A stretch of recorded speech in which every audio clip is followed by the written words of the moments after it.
That tells me something. You're curious, but not in the usual way. Not the kind of curiosity that flips on a light switch or reaches for a book. No, yours is quieter, darker, the kind that stirs when the woods go still. When your skin prickles and you know something's watching, even if you can't see it. You're not alone. A lot of people feel it, but most of them look away. You didn't, and that's why you're here, with me. Tonight, we're going to step into the spaces people don't talk about. The roads that dead end in forests, the lakes that locals warn you to leave before sundown, the trails that always feel a little too quiet. I'm going to tell you about the things they say live out there. Things with eyes that shine where there shouldn't be light. Footsteps that stop when you stop. Voices that sound almost human. These aren't just stories. These are confessions. Sightings shared in whispers by people who can't forget what they saw. People who wish they could. So, turn the lights down, settle in, and listen closely. Because once you hear these stories, you might start noticing things too. Things that were always there, just out of sight. Ready? Let's begin.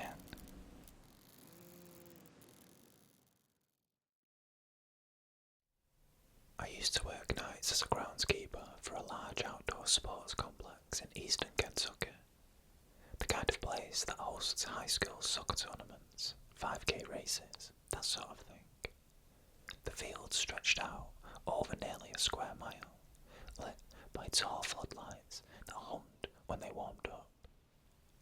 During off-season, I was the only one there most nights, just me and the fields. It wasn't a bad gig, mostly mowing, keeping the sheds in order, making sure animals didn't burrow into the irrigation system. Quiet work, I liked the stillness of it, until the winter of 2022. I started noticing strange signs around early December. Out by Field 6, the furthest one from the main complex, I found rows of claw marks in the soft dirt by the sidelines. Deep ones, long, not like a dog or coyote digging, more like someone had dragged a garden cultivator across the field with exact spacing. The first time, I filled it in and shrugged it off. Maybe some kid feeling around with a rake. But they came back, not just in the same place, but always neatly aligned, in lines or semicircles. There were no prints, no tracks leading to or from them, just the claw marks. Every time I smoothed them out, they reappeared the next night. After a week, I stopped working past midnight. Then came the floodlight incident. One night, I had to do a full lighting test. The county was running a system check for a potential weekend event. I was walking the line between field 5 and 6 when one of the overhead lights flickered, then cut out. Total blackness in that corner. I had a flashlight, but didn't bother turning it on. I'd done this walk 100 times. Then I heard it. Movement. Not footsteps, not breathing. Just the kind of noise that comes when something large shifts its weight slowly, like it's trying not to be noticed. I stopped. It stopped. I took 2 steps forward. The grass crunched. Then I heard a sound like fingers dragging across plastic. Light, deliberate, right along the plexiglass scoreboard nearby. When the floodlights buzzed back on, it was gone. But I swear I saw something dull glow behind the benches before the light fully stabilised. A flash of grey or pale green, no shine to it, just dry and dull like clay. I radioed it in, said I thought a kid was messing around. Security did a sweep the next day, found nothing. No signs of a break-in, nothing on the cameras either. But here's the kicker. All 3 motion-activated cameras facing a field 6.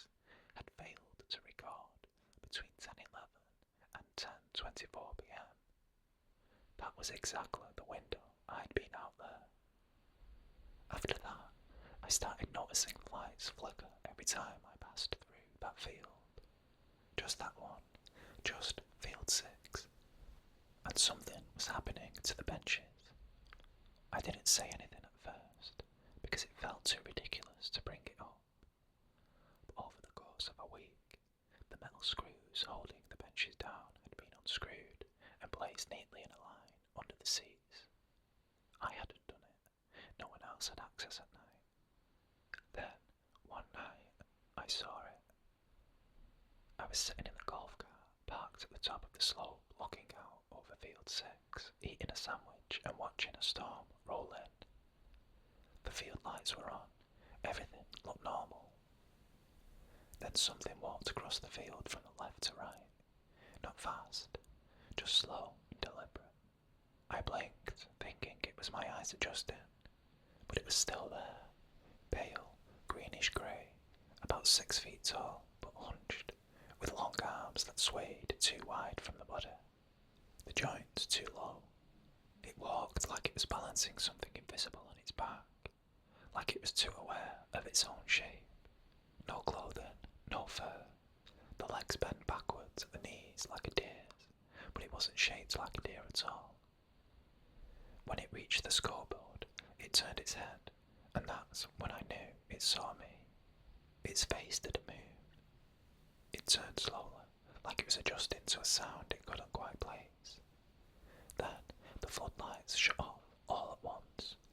Just pop, pop, pop, pop across the field, dead silent. When they came back on 3 seconds later, it was gone.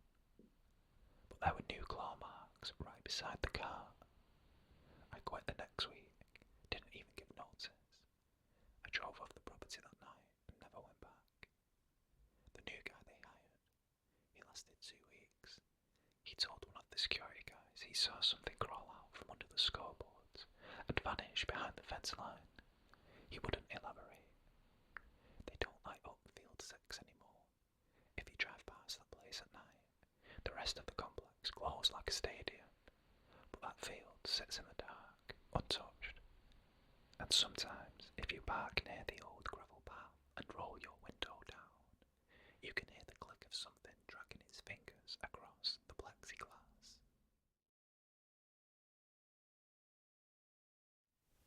I used to be one of those solo hikers who looked down on people that stuck to the easy trails. Thought I was tougher than most, smarter than most. If there was a peak no one climbed anymore, that's where I wanted to go. The forgotten summits, where the tree line thins and you start to feel like you're the only person left in the world. Last fall, I set out on a solo trip to a ridge in southern West Virginia, an area so far off the usual paths that there wasn't even a real trailhead. Just an old Forest Service road with rusted signage and nothing but deer runs leading deeper in. Locals called the mountain Black Hollow Ridge, though it wasn't marked on any map with that name. I only found it mentioned in an old survey document from the 80s. Something about mineral rights that never panned out. The document noted unsuitable ground and limited wildlife activity. Perfect for me. I started my hike just after dawn, using a mix of compass and GPS to guide me along the ridgeline. The forest was quiet, not silent exactly, but flat. No birdsong, no buzzing. Even the wind sounded like it held its breath. I'd done enough trips to know when something feels off, but I brushed it off. Probably just an odd pocket of elevation. That first night, I camped on a slope near a dry creek bed. I'd passed no fresh scat, no squirrel chatter, not even insect movement under rocks. It felt vacuumed, like everything had cleared out. Around midnight, I heard a branch snap. Not one of those distant background noises. This was close, deliberate. Something big had stepped just outside my camp perimeter. I stayed still in my sleeping bag, listening. More branches cracked, methodical, unhurried, circling. I told myself it was a bear, maybe a lone elk, but I've heard both before. This wasn't that. There was a pattern to it, like it was making sure I knew it was there. No growls, no sniffing, just pacing. Then it stopped. I stayed frozen, barely breathing, until the sound of slow footsteps retreated uphill. Not crashing through brush, but stepping over it, heavy, sure, wrong. Come morning, I found no tracks, none. The ground was soft in places, still wet with early frost. Anything with weight should have left something. But the leaves were undisturbed. Still, I backed up and pressed on toward the summit. Maybe I wanted to outrun whatever I'd heard. Maybe I was just too stubborn to quit. By afternoon, the forest began to thin. Trees grew warped and bent, twisted slightly away from the peak. I stopped when I came across a circle of stones, fist-sized, arranged carefully around the trunk of a dead tree. Not piled, placed, intentional. There were more of them as I climbed, always encircling trees, always in spirals. Some fresh, some moss-covered, none with signs of human passage nearby. No boot prints, no wrappers. It felt like finding someone's language without a key. The summit was flat and bald. From the top, I could see the ridge dipping down into deep, thick woodland in all directions. No towns, no lights, just endless canopy. Then I saw it. Across the clearing, maybe 30 feet from the edge, something stood, perfectly still near a cluster of stacked stones. At first, I thought it was a person, thin, very tall, with long legs and narrow shoulders. But his proportions were wrong. The arms were long, yes, but not the usual kind of overdone creepypasta long. More like they'd never stopped growing. Its head was oval-shaped, featureless at a glance, but I could feel it staring at me, not watching, studying. I didn't move, neither did it. Then it did something I still can't make sense of. It knelt beside the stones and began arranging them, carefully, like it was solving a puzzle. It made no sound, no huff of effort, just shifted pieces in a rhythm I couldn't decipher.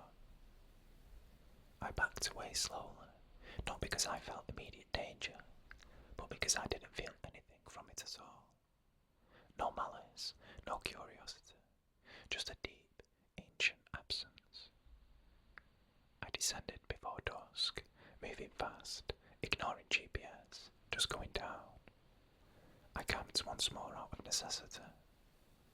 That night, I woke to a faint sound like rocks being tapped together in the dark.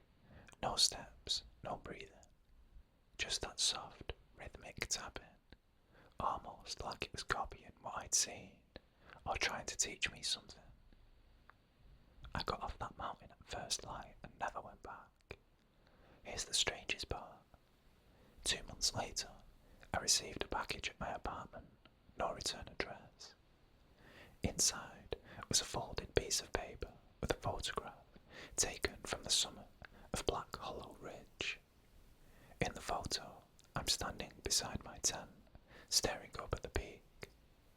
Only I'd never set up my tent on the summit, and I'd never seen anyone else there. Not once.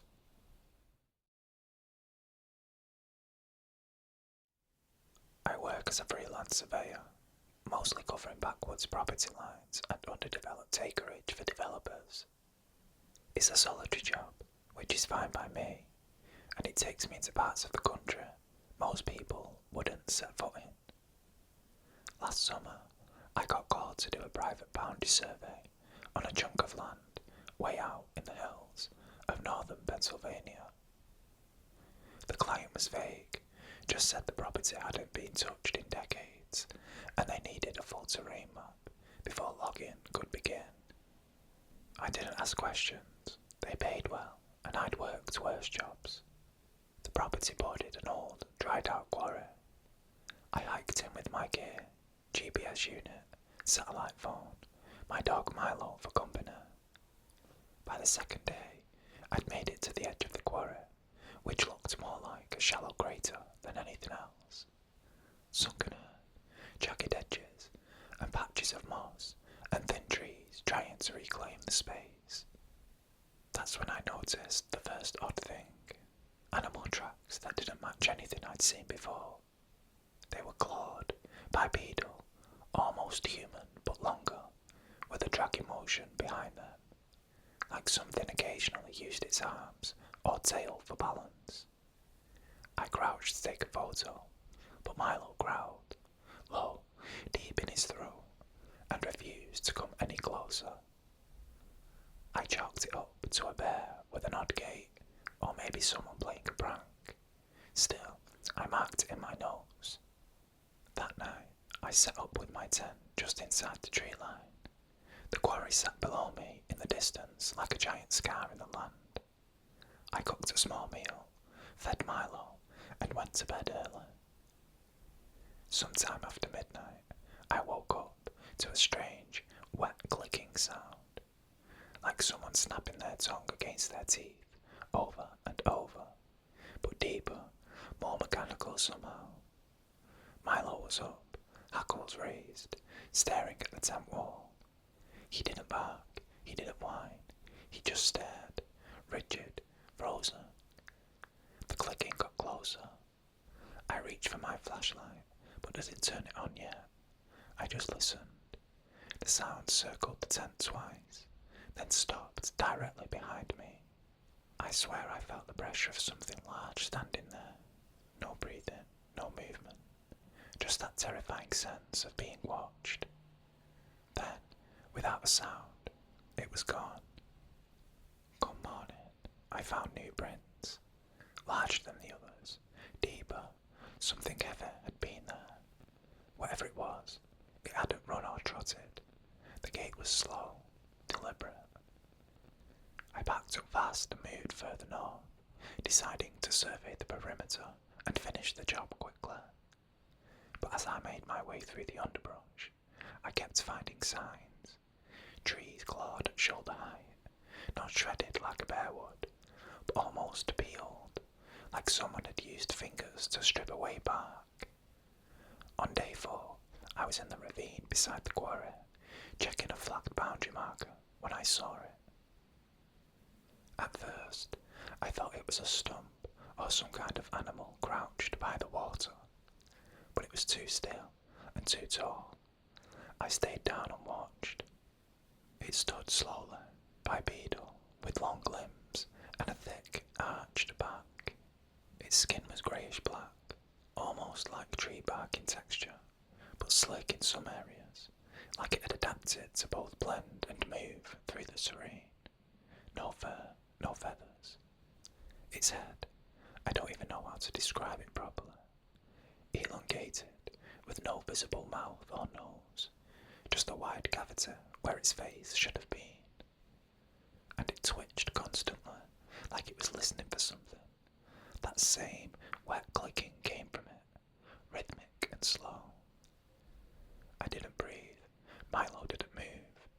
We just watched as it slowly crouched back down and disappeared into a cut in the rock wall I hadn't noticed before. A narrow slit that looked like it shouldn't fit anything larger than a raccoon. We left that second. I didn't collect my markers or finish the boundary. I grabbed what I could carry and hiked out of there without stopping. I don't think I've ever moved faster without running. When I got back to town, I called the client and told them I was done. They didn't ask questions, they just paid me and said the land wouldn't be developed after all. About a month later, I checked satellite images of the area, out of curiosity, I guess. The quarry hadn't changed much, but that rock wall, it had collapsed, or been caved in. There were no new trails, no signs of machinery, just a of stone where that narrow slit used to be. I never reported it. What would I say? There's something living in the rocks out in the woods that clicks like it's learning to mimic speech. All I know is this. It watched me, it studied me, and if I'd stayed even one more night, I don't think I'd have come out.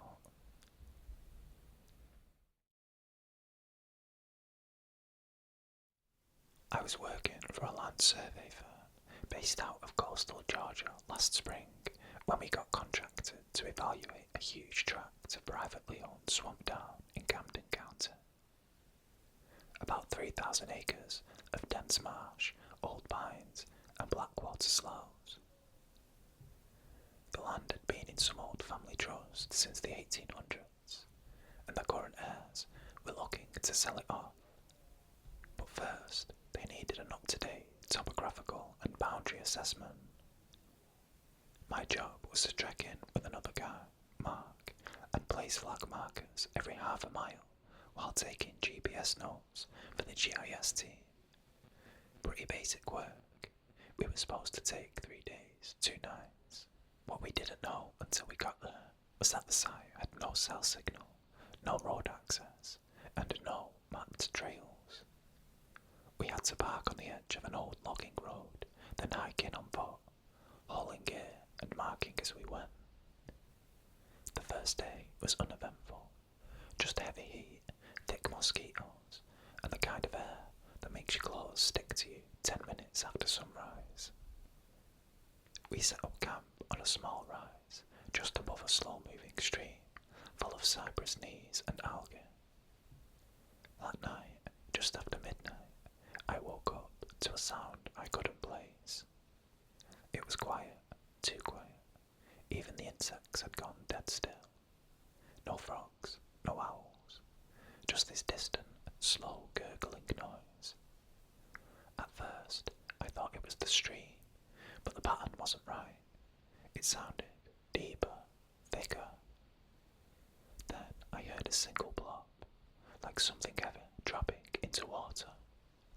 I stepped out of the tent. Mark was already up, standing by the edge of the rise with his headlamp off, just staring into the trees. I whispered to him. He didn't answer. When I got closer, he said, "Something's in the water. It's not moving right." We watched for maybe 5 minutes, and that's when we saw it. Not clearly, just a shape, low to the ground, maybe 20 feet out in the shallows. It moved like it was swimming, but there was no ripples. It was long, and it never fully broke the surface, just glided in a straight line and then sank again, like a crocodile with no visible head. No breathing, no eye shine, just motion. The next morning, we found the stream bed near our camp churned up, like something had tracked along it during the night. Mark found 2 of our orange trail markers floating in the water, shredded clean across the middle, but there was no sign of teeth or claw marks, just sheared like they'd been folded and twisted apart. We debated calling it, but we were deep in the job, and the higher-ups weren't going to be happy if we bailed without cause, so we pressed on. By late afternoon, we hit this patch of boggy flatland, just a mess of rotted stumps and thick, sucking mud. That's when I noticed something strange. There were circular impressions in the muck. Not boot prints, not animal, more like rings. Perfect rings about 6 inches across, spaced in pairs, leading in a wide path toward a cluster of blackened trees. Mark didn't want to follow, but we had to place a marker at the corner of the tract, so we did. It took nearly an hour to reach the tree cluster. The ground was so waterlogged, we kept sinking in. And when we got there, we found bones. Not animal bones, not human either, at least, I don't think they were. They were long, curved, smooth like they'd been in water a long time, and completely hollow. The ends weren't jointed like deer legs or raccoon paws.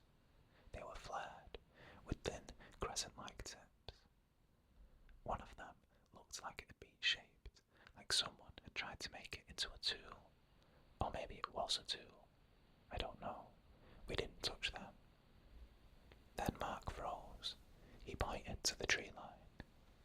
There were 2 holes in the bark of a cypress tree, maybe 8 feet off the ground, not burrowed, punched through, almost like someone had stabbed into the trunk with a thick metal pipe. Clean edges, no sap bleeding. I turned around. The water near us was rippling, but there was no wind. We didn't camp that night. We hiked straight back through the dark with our headlamps on red mode, using compass only. Something kept mirroring us along the water. We'd stop, it'd stop, we'd move, it would lag behind. The only time it moved faster than us was when Mark tripped and fell on a slope. Something splashed forward then, fast, like it was closing the distance. He screamed. I turned and flashed my light. There was nothing there. But the water where he'd fallen was disturbed. Not in circles, not like someone had waded through. It was dragged, a line in the shape of a spiral. We got out the next morning, filthy and barely speaking. When we got back to town, our boss looked annoyed when we told him we'd left early. But we showed him the photos we took of the bones and the trees. He went pale. Said he'd seen that once before, 20 years back, near another swamp project. The job had been scrapped after a crewman disappeared one night. His tent was intact, gear inside, but there were spirals drawn into the mud all around him. That property never sold, neither did the tract we surveyed. It's still listed as inaccessible.